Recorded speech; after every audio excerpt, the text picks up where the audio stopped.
Laipni lūgt Narvisenā. Kā var jums palīdzēt? Man būs 2 pudeles ar lodi, tad garās simtnieces zārka naglas Marlboro Gold un hotdogs.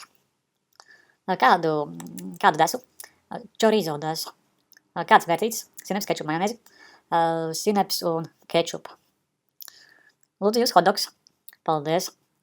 Un no jums 15 eiro. Man nav 15 eiro. Nu tad es saucu policiju un jūs liks iekšā cietumā, jo tā ir zādzība. Nu labi, sliktāk jau vairs nebūs. Man tikko ielika iekšā cietumā, bet man galvā ir balsis, un tas ir labi, ka man ielika cietumā, jo tie tarakāni katru dienu noklausās un skatās, kā es sēžu parkā un dzeru desantniekiem, bet tagad viņi skatīsies, kā es vienkārši guļu cietumā. Mani sauc Ričijs Rū, man viss ir poh.